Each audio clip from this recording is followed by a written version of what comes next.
Salve, salve, meus queridos alunos, sejam muito bem-vindos à nossa aula de hoje, onde estaremos continuando nosso estudo sobre genética, especificamente primeira lei de Mendel.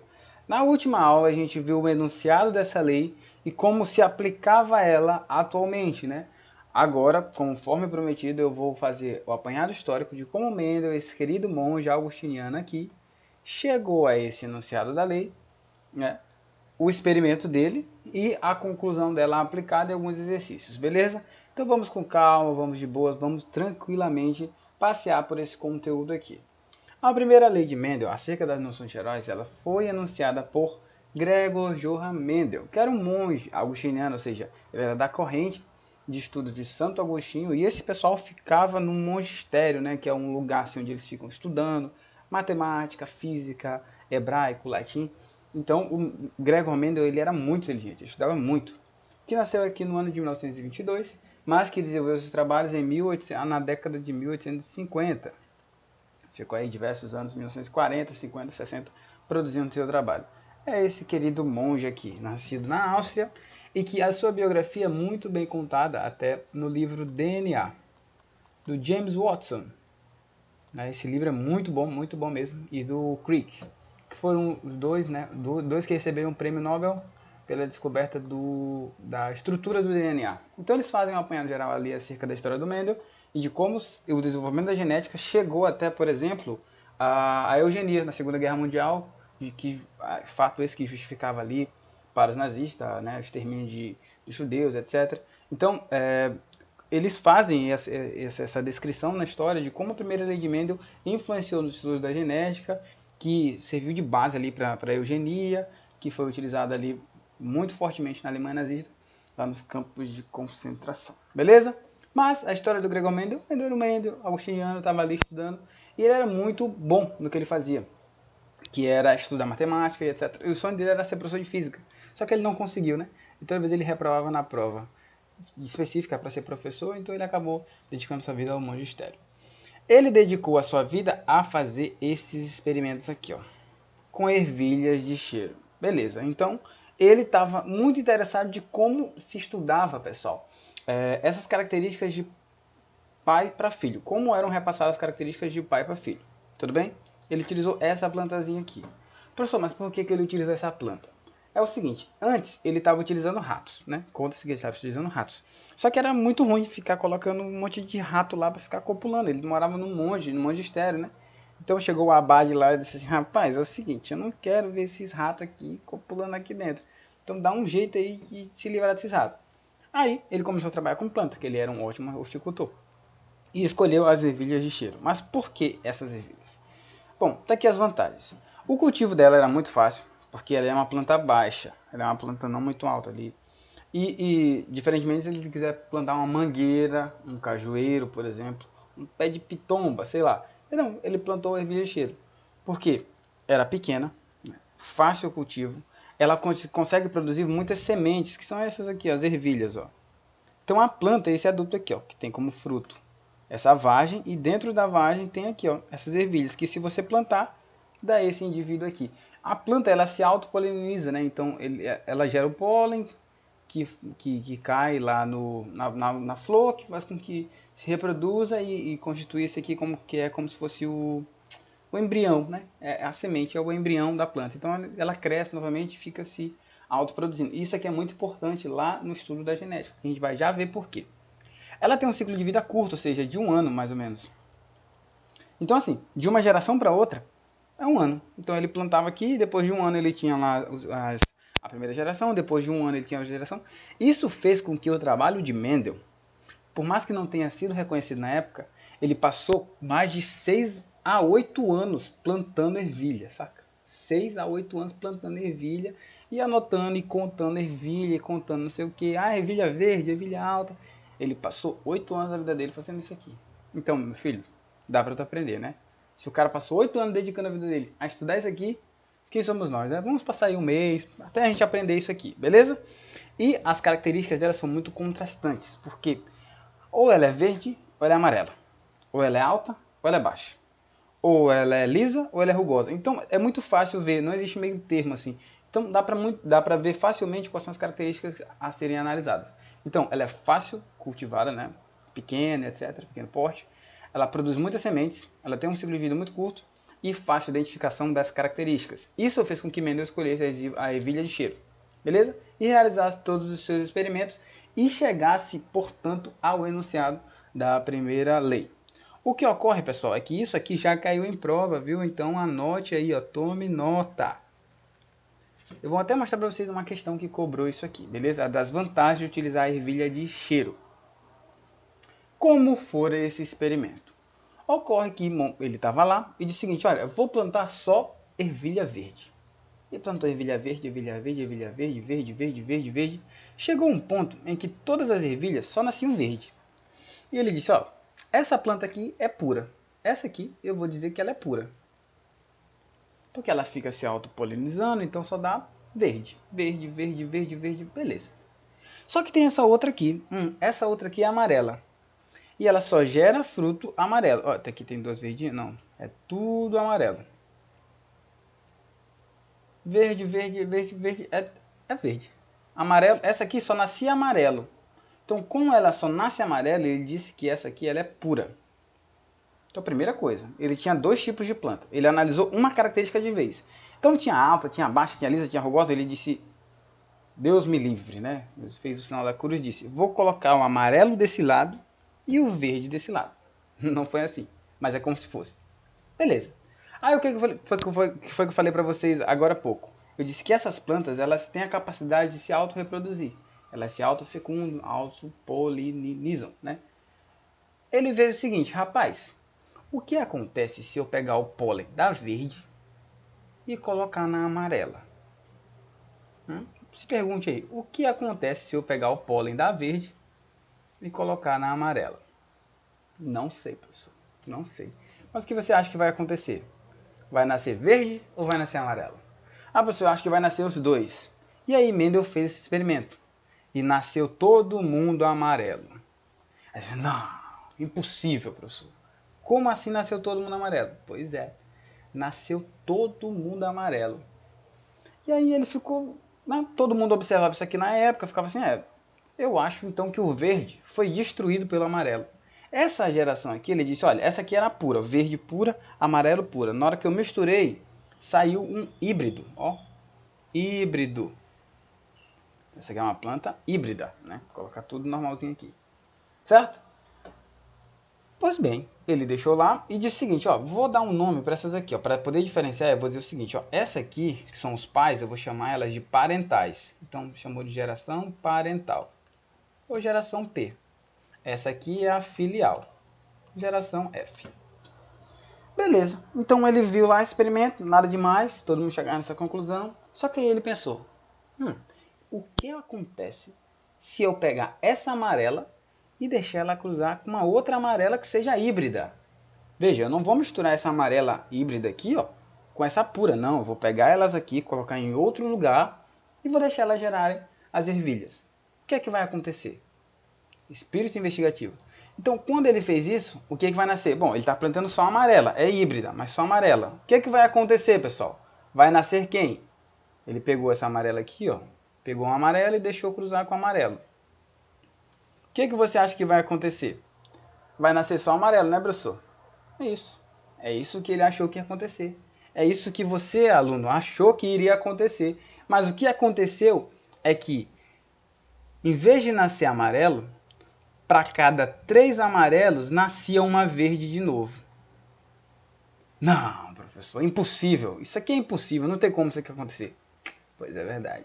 Toda vez que ele contava 3 ervilhas amarelas, aparecia uma verde. 3 ervilhas amarelas e uma verde. Professor, mas como assim, professor? Não tinha destruído aqui na filial? E aí, para diferenciar, ele chamou essa aqui, ó, de filial 1, ou geração F1. E essa aqui é de filial 2, geração F2. Professor, mas como apareceu verde na F2 se tinha destruído aqui na F1? Aí é que tá. Não havia sido destruída. É aqui que vem contrariamente a todo o assunto que ele estava sendo estudado naquela época. Porque não foi destruída. O que acontece é que aqui, ó, a verde ela ficou em recesso. Ela tirou umas férias, né? Então ela ficou em recesso. como a gente chama. Bom, se ela ficou em recesso, por quê? Porque a cor amarela, dominou a cor verde. Então, nesse caso aqui, ó, ele disse, olha, a ervilha amarela, ela dominou a ervilha verde. Então, eu vou dizer que a cor amarela, ela é dominante. Porque quem apareceu foi a amarela. Se a verde tivesse aparecido só verde na F1, aqui, ó, eu diria então que a verde é que seria dominante. Mas não, no caso da ervilha, a amarela domina a cor verde. Então, ela é dominante. E a verde, que não apareceu na filial, ele disse que ela entrou de recesso, entrou de férias, então chamou de recessiva. Recessiva. Ok, beleza? E aqui, ó, você observa o seguinte. Ah, professor, então ele pegou uma ervilha, viu que 3 era verde, 3 amarela e uma verde, ele chegou a essa conclusão, mas Mendel foi tolo. Pessoal, ele não contou, não foi uma ervilha, não. Ele não contou, não foi 3 ervilhas, não. Ele contou mais de 8.000 ervilhas, ó, 8K de ervilhas, irmão. Isso aqui passou muito tempo ele contando ervilha. Então imagina você contar 8.000 ervilhas. Eu não sei nem contar de 1 até 8.000. Imagina contar ervilha. E toda vez que ele contava isso, ele via, olha, tem 3 amarelos e uma verde. 3 amarelos e uma verde. 3 amarelos e uma verde. E ele chegou a essa proporção aqui, ó. Que é uma proporção muito comum que vai ser utilizada. Essa fenotípica aqui, que é aquela que você consegue ver, é que existe 3 amarelas para cada uma verde. Só que isso aqui ninguém conseguia explicar. Ninguém conseguia explicar. Esse foi o experimento de Gregor Mendel. Ele pegou 2 ervilhas puras, uma verde e uma amarela, e cruzou o pólen lá. Pois bem, os gametazinhos, por fim saiu um híbrido. Só que o híbrido só nasceu amarelo. Então ele concluiu que o amarelo é dominante. Ele pegou essa híbrida e deixou com que ela se fecundasse. Como resultado, apareceria no caso só amarelo, porque só cruzou amarelo, mas não, aparece verde também. O verde volta nessa geração. E ele disse, cara, esse verde estava em recesso, então vou chamar ela de recessiva. Então a cor verde é chamada de recessiva. E aí, pessoal, a proporção que apareceu foi de 3 para 1. E ninguém, até aqui, ninguém conseguia explicar isso aqui. Como é que apareceria a verde novamente? Perceba, nós estamos falando de 1850, não existia nada de microscopia, não existia nada de nada da biologia moderna que a gente conhece. Então, como foi que ele explicou isso aqui? E aí veio o nosso querido sábio monge e disse o seguinte, olha, eu tenho uma explicação. A minha explicação é a seguinte. Essa característica aqui, verde, e a característica amarela, ela depende de 2 fatores. Ela depende de dois fatores lá dentro da célula, por assim dizer. Dentro lá das estruturas que compõem essa planta. Então, lá dentro da célula, existem 2 fatores. E esses fatores condicionam essa cor.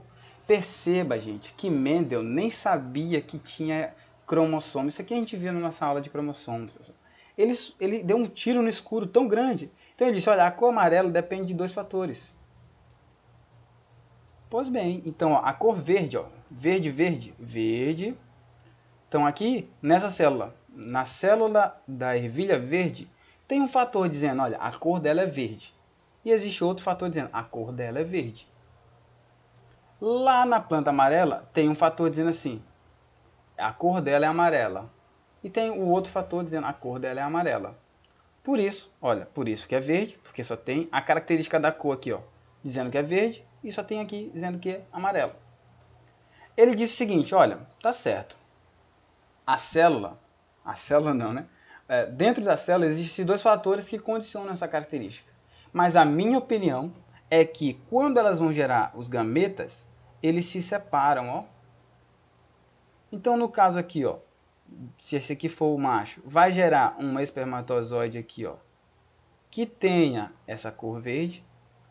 E no outro aqui, um outro espermatozoide que também tem a cor verde. E aqui eles também irão se separar. Onde aqui vai ter um óvulo que tem a cor amarela. E aqui tem um outro óvulo que também tem a cor amarela.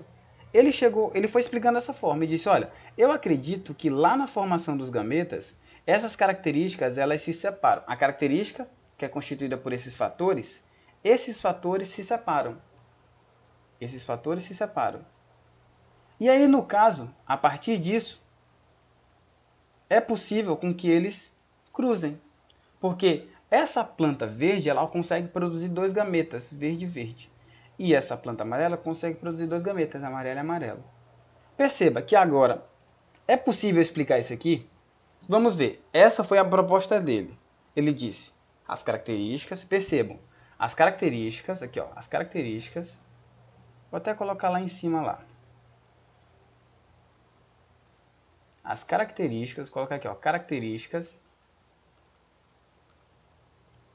Beleza, essas são as características. Esses aqui são os termos que foram utilizados. E essa aqui foi a proposta, né? Esses aqui são os gêneros, essa aqui é a proposta. Qual é a proposta da lei? Qual é a lei? Ele diz o seguinte, ó. As características, os termos por ele utilizado e a lei. Qual foi a explicação que ele disse? Ele disse que a característica, as características, dependem de 2 fatores,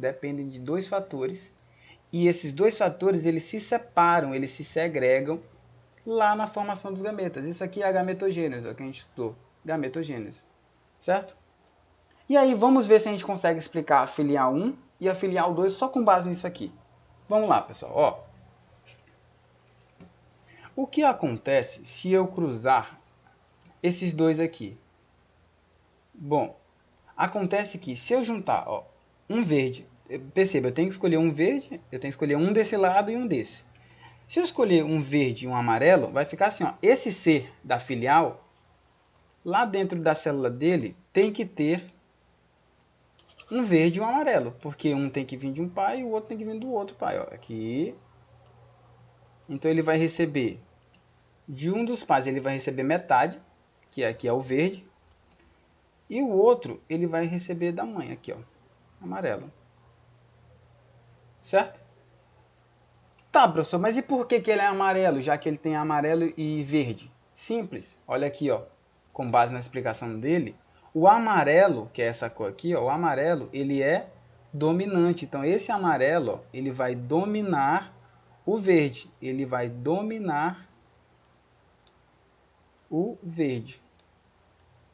O amarelo, o gene que condiciona a cor amarela, vai dominar a cor verde.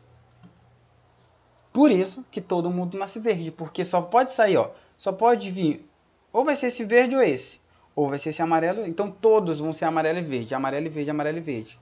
Por consequência, todo mundo ou vai ser amarelo e verde, né?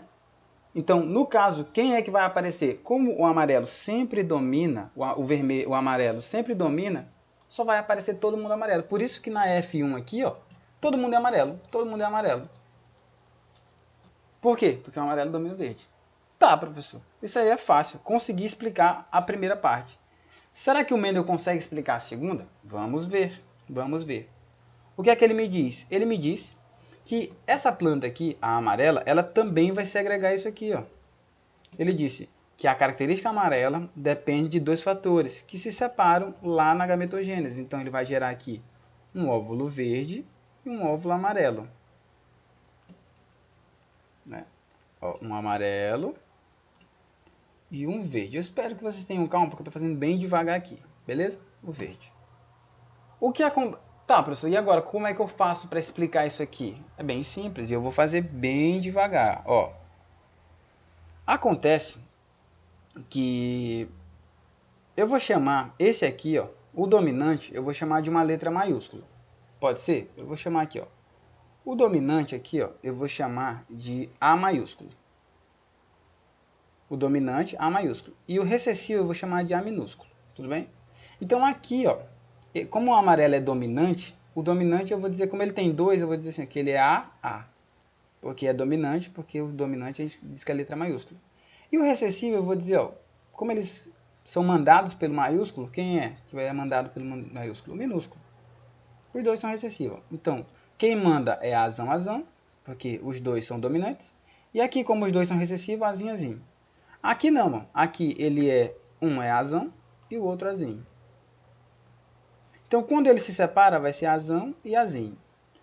pela primeira vez aqui eu estou utilizando letras, mas é porque é assim que é utilizado na biologia moderna. Então, os puros, ó, o puro dominante, ele é representado assim, ó, azão, azinho, azão, azão. O recessivo, azinho, azinho. E o híbrido é representado assim, ó, azão, azinho. Para dizer que ele recebeu um que domina e um que é recessivo. Tá, professor. Agora, tem como explicar isso aqui? Tem, ó. Em vez de desenhar, eu vou usar as letras, ó. Lembrando que o amarelo é o azão e o verde é o azinho. Esse aqui é uma planta que vai cruzar com a outra planta, que é também tem azão, azinho. Lembrem, pessoal, isso aqui é como se fosse a célula que tivesse um amarelo e um verde, só que o amarelo domina o verde. Esse aqui é como se fosse um amarelo e um verde, onde o amarelo domina o verde. Eles vão se separar, ó. Então vai vir esse amarelo para um lado, esse azão, e um verde para o outro, azinho. Vai vir um amarelo para um lado e o verde para o outro. E aqui a gente pode explorar as combinações, ó. Posso fazer azão com azão, vai ser um filho. Posso fazer azão com azinho, vai ser outro filho. Posso fazer esse azinho com esse azão, que também vai ser outro filho, vai ser um azão com um azinho. E por fim, um azinho com outro azinho. Lembrando, é um fator amarelo com amarelo, um amarelo com verde, um amarelo com verde e um verde com verde. E agora eu lhes pergunto, que cor vai sair daqui, ó? O amarelo domina o amarelo, então vai nascer amarelo. Beleza. O amarelo e um verde, quem é que manda? Amarelo. Um amarelo e um verde, quem é que manda? O amarelo. E um verde com verde. Haha, você já sacou que aqui vai nascer uma ervilha da cor verde. Professor, então, utilizando a ideia de Mendel, eu consigo explicar por que aparece um verde novamente? Exatamente. Por que aparece um verde novamente? Porque agora no híbrido aqui, ó, eu tenho a possibilidade de juntar um gameta que é da cor verde com outro que é da cor verde, que é esse azinho com esse azinho. Enquanto tinha a letra A maiúscula, que representava o fator amarelo, ele estava ganhando. O amarelo está sempre ganhando. Por isso que aqui, pessoal, apareceu 3 amarelos e um verde. Exatamente como está aqui, criança. Olha só que loucura. Olha aqui, ó. Você consegue ver, pessoal? Você consegue ver a beleza da coisa? Tá, professor. Então vamos lá. Qual é a conclusão disso aqui? A conclusão disso aqui é a seguinte. O enunciado de Mendel diz que as nossas características do nosso corpo, amarelo e verde no caso da ervilha, elas dependem de genes. Genes, que é como se fosse um dominante ou recessivo. E esses genes, eles se segregam. Eles se separam lá na formação dos gametas. Para tentar ficar claro, eu vou mostrar um exemplo aqui. Mais um exemplo. Professor, mais um exemplo? Pois é, vamos lá com calma e sempre. Suponhamos que eu tenho uma determinada característica. Que característica? Essa orelha aqui, ó. Você tem a orelha solta e você vai casar com alguém que tem uma orelha presa, ó. Pois bem, essa característica ela depende de genes. Bom, qual é o gene dessa orelha aqui, ó? Essa orelha aqui, geralmente o gene dela é o seguinte, ó. Você lá dentro da sua célula você tem um par de genes assim, que um está dizendo tem que ser presa e o outro está dizendo tem que ser solta a orelha, isso aqui, ó. Isso. Só que a solta ela manda na presa, então a orelha vai ser solta. Por isso que a sua orelha é solta, porque você tem um gene lá dentro dizendo que é solta. E aqui, bom, aqui essa célula ela está dizendo que a orelha é presa aqui, ó, não tem esse lombo. Então ela, ó, os dois genes estão dizendo que ela deve ser o quê? Solta. Então, ó, a orelha tem que ser solta, a orelha tem que ser solta. Então, a nossa característica do nosso corpo depende dos genes. Só que esses genes, lá nos gametas, eles vão fazer o quê? Eles vão se separar. Lá nos gametas, lá na gametogênese, isso aqui, ó, vai gerar 2 gametas, ó. Vai gerar um gameta para cá, por exemplo, um espermatozoide que tem a cor verde, ou vai gerar um espermatozoide que tem a cor vermelha. Um dizendo, lembrando que o vermelho está solto, e o verde dizendo que ele está... O verde não, o azul dizendo que ele está preso. Então, esse aqui está dizendo que ele deve ser preso. E o vermelho deve estar dizendo que a orelha tem que ser solta. E ele vai se casar com essa pessoa aqui, ó, que também vai gerar 2 gametas, ó. E aqui surge as possibilidades. No caso, aqui ó, a gente sabe, por exemplo, que a solta ela domina o preso. Então, como a solta domina o preso, eu digo que ela é letra maiúscula. E o preso que é dominado, letra minúscula. Como é que os dois são soltos? Ou, esses dois são presos, né, pessoal? Desculpa. Aqui, ó, esse aqui é preso, esse aqui é preso. Coloquei solto ali, perdão. Preso e preso. Como os dois são presos, é um A minúsculo e um A minúsculo.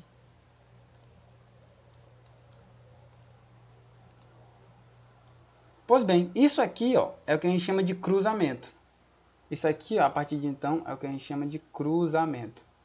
Qual vai ser o cruzamento? Vai ser um indivíduo azão, azinho, com um indivíduo que é azinho, azinho. E aí dá para saber como vai ser os filhos dessa pessoa. Se eu juntar, perceba, esse aqui é um espermatozoide, ele pode se juntar tanto com esse quanto com esse. Então vai sair assim, o azão, azinho, ou vai sair um azão, azinho. Esse outro aqui, ó, esse azinho, ele pode se juntar tanto com esse, azinho, azinho, tanto com esse aqui, ó, azinho, azinho. Então perceba que nesse caso, ó, nesse caso específico aqui, ó, eu tenho esse azão manda nesse aqui, então vai ter a orelha solta. E esse manda nesse aqui, ó, 50% vai ter a orelha solta, 50%, que é metade. Enquanto que metade aqui, ó, como os dois são preso, metade vão ter a orelha presa, 50%. E é assim que a gente utiliza a lei de Mendel, associado a essa possibilidade de a gente ter filhos. Então veja, o que diz a lei de Mendel de fato é que uma característica, ela depende de genes. Tá aqui, ó, uma característica, ela depende de genes. De 2 genes especificamente, né, que a gente está trabalhando. E esses 2 genes, eles se separam nos gametas, mandando metade das características. Então, metade das suas características aqui, ó, vai poder... Apenas um desses aqui vai se juntar com um desses aqui, ó, que surge a ideia dos cruzamentos. Só que a ideia dos cruzamentos vai me gerar essa possibilidades aqui, ó, distintas de combinações. Essas possibilidades é que são exploradas dentro da lei de Mendel, certo? É assim que a gente vai trabalhar. Então, isso aqui, ó, por exemplo, cruzando-se ervilhas vezinho, vezinho com vezão, vezinho. Fácil, você vai fazer o seguinte, ó, você vai cruzar esse aqui, ó, vezão, vezinho, e ele vai cruzar com vezinho, vezinho. Simples. Tem várias formas de fazer isso aqui, então vamos fazer da forma mais comum. Vamos fazer do modo mais intuitivo. Esse aqui, ó, ele pode se juntar tanto com esse, fazendo assim, vezão, vezinho, colocar de outra cor. Ele também pode se juntar com esse aqui, ó. Pode também ser assim, ó, vezão, vezinho. Então veja, esse gameta aqui, ó, gerado por esse gene, ele pode se juntar com qualquer um dos 2 gametas produzidos aqui, ó. Então eu tenho 2 possibilidades para um gameta. Bom, eu também posso fazer com que esse vezinho aqui, ó, se junte com esse vezinho. Vezinho, vezinho. Assim como eu posso fazer com que esse aqui, ó, também se junte com esse aqui, ó. Vezinho, vezinho. Então veja que nesse caso aqui, ó, o que que acontece? Cruzando-se ervilhas verdes. Lembrando que verde é assim, ó. Essa aqui é a verde. Aqui, ó, verde é assim. E amarelo é assim. O que que vai acontecer? Essa aqui é o quê? Essa aqui é a amarela. Por quê? Porque amarelo domina o verde. Essa ervilha também vai ser amarela. Por quê? Porque o amarelo domina o verde. Como aqui os dois são verde, essa ervilha vai ser verde. E aqui também a ervilha vai ser verde. Então perceba, ó, 50% vai ser amarelo e 50% vai ser verde. Aí você vem procurando aqui, ó. Tá 100% vai ser verde? Não. 100% vai ser amarelo? Não. 50% vai ser amarelo e 50% vai ser verde. Pronto, tá aqui a nossa resposta. Viram? Bem de boas, galera. Bem de boas, bem tranquilo. Vai dar certo, vai dar certo. Próxima. Olha aqui, essa aqui é uma questão teórica, né? Que se você for ler, tem questões textos bem densos e tal, mas dá para resolver apenas você sabendo a resposta certa. Você não tem como saber a resposta certa. Você ia ler e você ia chegar aqui, ó. A ervilha foi escolhida como material de estudo porque é de fácil cultivo, possui um ciclo de vida curto produz descendência fértil e pela facilidade para realizar a polinização artificial e identificar as variedades por características distintas. Foi exatamente o que eu falei, né? De por que ser a ervilha? Por que a ervilha? Por que a ervilha? Né? Como eu expliquei, tá aqui, tudinho, exatamente, ó. Ela é fácil cultivo, tem vida curta, diferentes características, facilidade da polinização, enfim, só benefícios. Então, pessoal, nessa aula de hoje, o que a gente viu? A gente viu a história do Mendel, de maneira simplificada, aconselho que vocês pesquisem mais, o experimento que ele fez e a conclusão de como ele chegou na primeira lei de Mendel. Na aula passada a gente viu a primeira lei de Mendel, aqui a gente viu novamente com a aplicação e na próxima aula a gente vai ver como é que isso cai a partir da probabilidade. Beleza? Foi um enorme prazer estar com vocês, pessoal. Até a próxima e tchau.